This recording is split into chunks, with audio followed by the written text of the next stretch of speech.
Gente, tudo bem? Eu vim aqui aproveitando que eu tive duas desmarcações inesperadas para falar sobre um tema que eu queria gravar um tempo no IGTV, mas não tive condição, que é sobre rejeição. Quem tem acompanhado os meus últimos stories sabe que rejeição tem sido um tema para lá de muito pedido. E eu tenho estranhado bastante sobre o quanto esse tema tem sido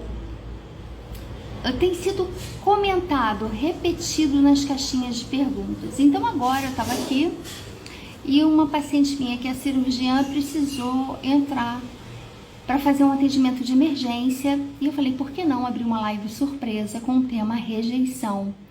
Para que a gente fale um pouco mais sobre o significado de rejeição e o que ela significa em termos adultos, né?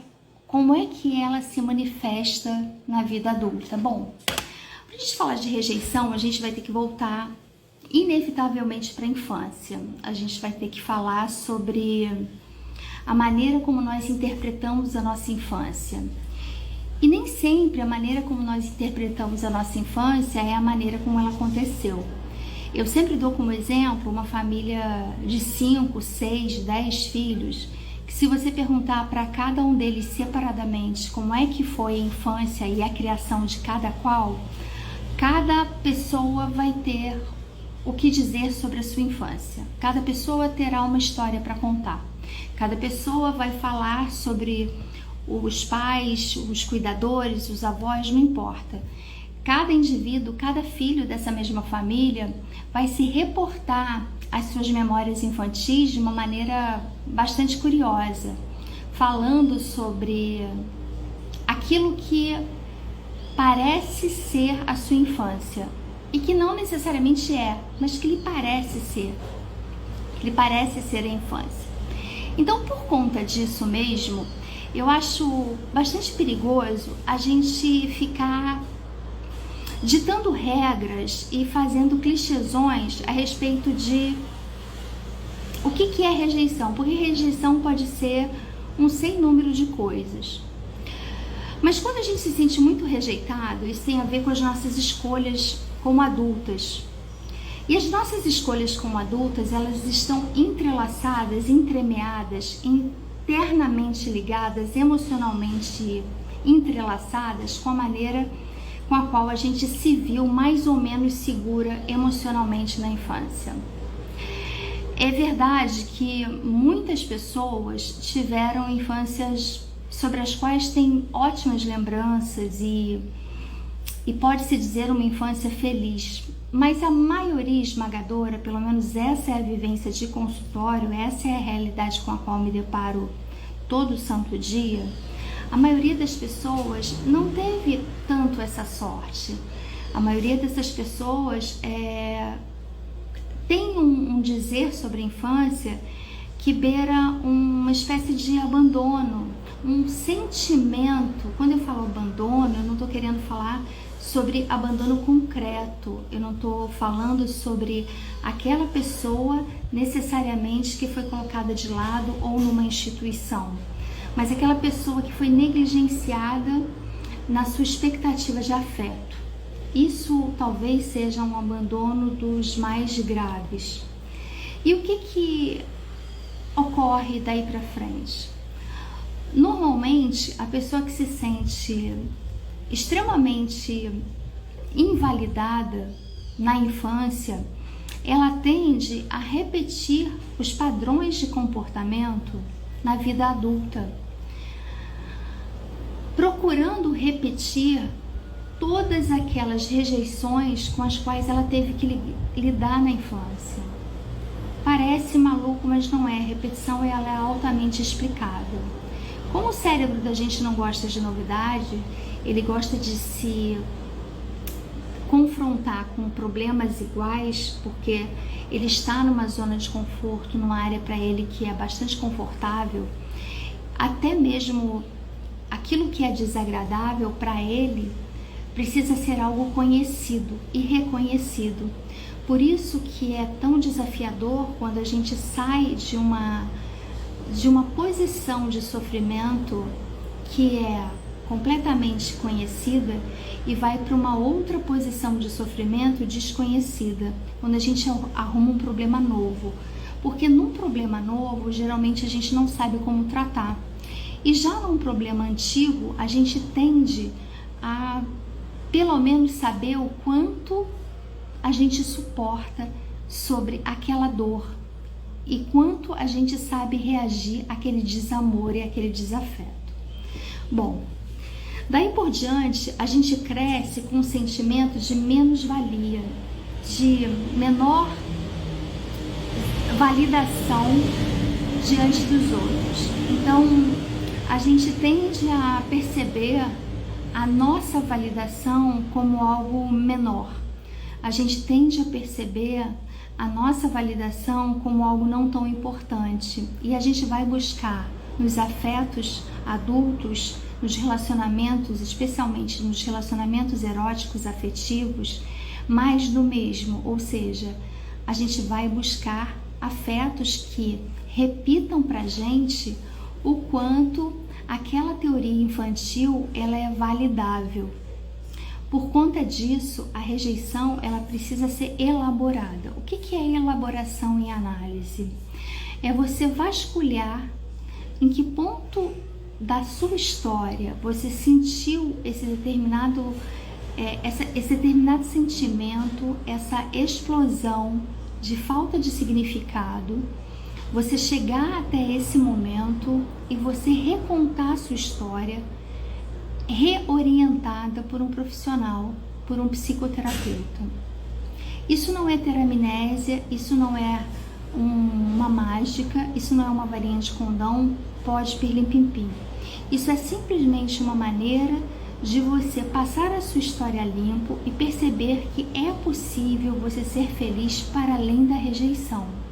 Ou seja, de que agora, como uma pessoa adulta, repleta de capacidades, habilidades e ferramentas adultas, dotada de competências adultas, repleta de repertórios, né? Onde você tem mais experiências, onde você consegue lidar com pessoas novas, onde você tem mais poder e domínio sobre a sua própria existência, onde você tem capacidade maior de fazer suas escolhas, você não está refém daquelas pessoas que antes diziam para você o que valia ou não valia a pena de ser feito. E por que isso é importante? Porque quando a gente está num relacionamento onde a gente se sente rejeitado, automaticamente a gente sufoca, asfixia muito a pessoa em busca de validação. E isso é extremamente desgastante em qualquer tipo de relação, porque a pessoa se sente na obrigação de ficar te carimbando. É como se ela precisasse o tempo inteiro carimbar o seu passaporte, reiterar para você a sua posição de importante, a sua posição de adulto, a sua posição de merecedora do afeto dela, a sua condição de uma pessoa com a qual ela está tendo realmente uma relação adulta e igualitária. Por quê? Porque esse pedido de carimbo nesse passaporte do afeto adulto é um pedido infantil. Então, se a gente estiver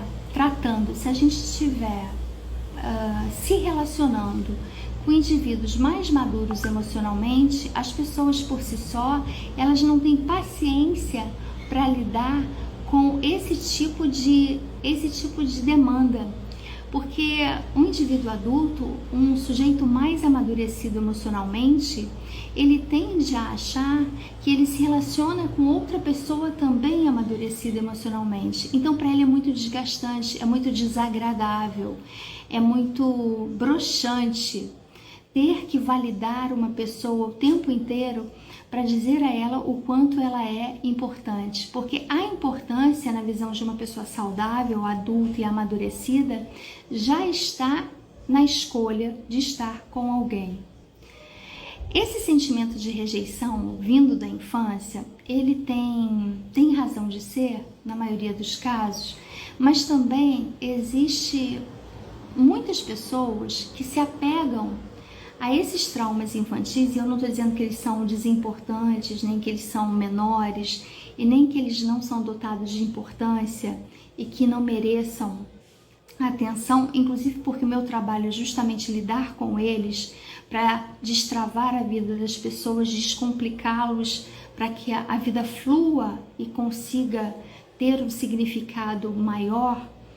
Mas há muitas pessoas que constroem uma narrativa adulta justificando a sua falta de afeto, que para elas seria o ideal afeto infantil, para justificar a inércia de uma vida adulta. Então, essa falta de maturidade na vida adulta passa a ser justificável a partir de uma inércia que vem com a desculpa daquilo que se sofreu na infância. Eu devo dizer com toda honestidade que a maioria das pessoas, 99,99999% das pessoas que procuram a psicanálise e as psicoterapias de modo geral, são pessoas que são machucadas por algum atravessamento do tempo, algum infortúnio, alguma dor, algum desespero, algum desajuste. E essas pessoas buscam rever a própria história para dar significado àquilo que machucou, para que essa história ela possa ter um outro tipo de significado na vida adulta, na vida atual. Porque senão a gente passa a ficar num corpo de adulto atuando sempre e para sempre como crianças feridas, coitadinhas, infelizes e que precisam ficar contando as próprias desgraças para conseguir justificar as próprias incapacidades de dar um passo adiante. Vocês estão compreendendo o que eu estou falando? É super importante que vocês percebam o quanto as nossas mazelas infantis, elas ficam ali o tempo inteiro esperando para serem reconduzidas na vida adulta. Mas não é pela reclamação por si só. A elaboração daquilo que nos aconteceu definitivamente não acontece pelo murmúrio, pela lamúria, pela desconexão na vida adulta. A conexão que a gente faz com a vida adulta depois de ter passado a limpo a vida infantil, ela se faz através da ação. Por isso é tão importante num processo de psicanálise e psicoterapia a gente sair da teoria e partir para a parte prática. Em alguma medida, a gente ter com quem contar para um experimento prático. O que na prática a gente pode fazer com as descobertas que a gente tem feito? E isso, mesmo quem não estiver em análise, por isso eu fiz questão de fazer esse esclarecimento aqui, porque me chegaram mais de 30 mensagens falando sobre esse assunto rejeição, então me chamou bastante atenção isso, e eu não tive tempo, porque a minha prioridade, quem me acompanha aqui nos stories e no feed sabe que a minha prioridade é o atendimento no consultório, porque eu faço acompanhamento de pacientes cujo atendimento é fixo, em horário fixo, então eu me dedico à rede social com amor e honestidade, mas na medida em que eu posso fazer isso, eu estava incomodada para vir aqui para falar sobre isso, porque o assunto rejeição me pareceu muito latente. E me pareceu também bastante infantilizado, porque ao mesmo tempo que eu respondi mais de uma centena de perguntas na minha caixinha de perguntas do domingo, as pessoas ficavam o tempo inteiro me mandando mais mensagens, dizendo, mas essa criança ainda dói dentro de mim, mas essa criança ainda vive em mim, mas essa criança ainda está machucada. Bom, se essa criança ainda está machucada, se essa criança ainda dói em você, se essa criança ainda tem esse poder desse discurso todo tão ferido, essa criança precisa ir para o divã. O que não dá para a gente passar a vida sendo é um adulto infantilizado, um adulto justificado na sua inércia por dores infantis, porque a gente já tem CPF, a gente declara imposto de renda, somos pais, mães, somos empregados, empregadores, pagamos boleto, e uma das demandas da vida adulta não é só pagar as contas e ganhar o seu sustento, mas é também dar sustento às suas angústias. E quando a gente não consegue fazer isso de uma maneira sozinha, existe os psicoterapeutas, e as pessoas vão poder falar, mas a psicoterapia é algo elitizado, é algo que é para poucos. Depende. Assim como quando você vai fazer uma cirurgia, você escolhe um cirurgião, sei lá, pelo histórico que ele tem, pelo currículo dele, por onde ele estudou, por quantas cirurgias ele já fez, pelo número de anos que ele opera, e a cirurgia com ele tem um valor. Assim é o psicoterapeuta. Então, existem psicoterapeutas para todos os públicos e para todos os bolsos. É obviamente uma pessoa muito mais experiente, ela não tem cabimento ela ter a sua hora equiparada a uma pessoa que não tem experiência. Por quê? Porque não, porque ela teve um investimento muito maior na sua formação e continua tendo. E tem algo que eu aprecio muito e que eu acho que faz muita diferença, que é a experiência de vida, a vida vivida, a vida realmente vivenciada. Então, eu acredito que a pessoa, quando ela realmente está carente de ajuda, ela há de encontrar ajuda dentro dos moldes que sejam possíveis para ela. E os moldes que são possíveis são aqueles que são possíveis dentro daquele movimento e daquele momento. Não necessariamente precisa estar naquele movimento e naquele momento ad eterno, por muito tempo. Mas é melhor fazer algum movimento do que nenhum. É como no cirurgião. Ninguém vai entregar o seu corpo para alguém operar que não tem experiência. E a mente da gente, ela funciona da mesma maneira. O que eu estou querendo dizer com isso é, não tem essa fala de que a psicoterapia é uma coisa elitizada. O que me parece que é um erro é dar isso como desculpa para ficar chafurdando nas mesmas lamúrias sem fazer nenhum movimento proativo diante daquilo que se quer. Por exemplo, eu me lembro que no dia 5 de janeiro tem uma live aqui que está gravada no meu IGTV, chamada Metas. E no dia 5 de janeiro eu estava falando sobre metas e sobre o que isso significa na vida adulta, sobre quais os princípios. Eu dei 10 princípios, né? Quem quiser depois vai no meu IGTV, procura, a live está lá, pega um bloquinho e anota, são os 10 princípios que eu dei sobre metas, também está no meu canal do YouTube. E hoje é dia 31 de março, de modo que passamos aí um primeiro trimestre inteiro. E a pergunta que eu faço é, quais os objetivos, quais os movimentos a maioria de nós fez em direção àquilo que diz que quer? Porque uma coisa é você realmente querer, e outra coisa é aquilo que você discursa que quer. Dizer que quer é totalmente diferente de desejar, tá certo? Então, todas essas questões, elas estão entrelaçadas, porque quando a gente não sabe exatamente aquilo que a gente quer, os movimentos de rejeição começam pela gente mesma, porque a gente rejeita uma vida com mais significado, uma vida mais saudável emocionalmente, uma vida com muito mais significado, uma vida com muito mais labor, né? E quando eu digo labor, eu não estou só falando daquele trabalho que nos sustenta, mas aquele trabalho também que nos preenche, aquilo que a gente faz e que dá sentido ao nosso tempo. Então é muito importante a gente perceber que a teoria ela é excelente, ela nos dá um alicerce, ela nos dá um campo de aprimoramento sem o qual a gente não tem lastro para funcionar na vida prática. Mas a teoria por si só, sem a prática, ela é absolutamente nula.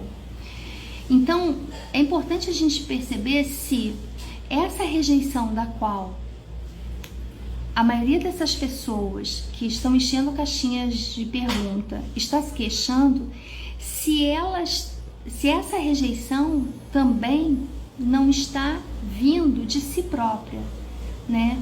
Eu fui rejeitada e agora, portanto, eu rejeito a mim mesma, fazendo do meu discurso uma lamúria para não chegar a lugar nenhum.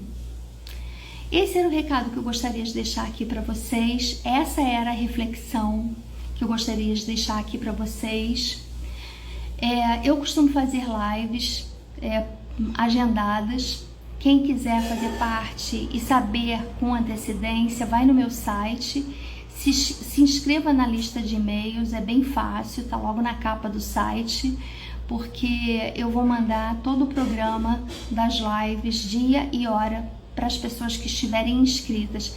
Eu não encho o saco de ninguém, não mando spam, não aborreço, respeito o seu tempo e o seu espaço. Portanto, estar inscrita na minha lista de e-mail faz realmente bastante diferença. Queria deixar essa reflexão aqui para vocês. Vou ter o maior prazer em tirar as dúvidas nos comentários. Um beijo e até sempre.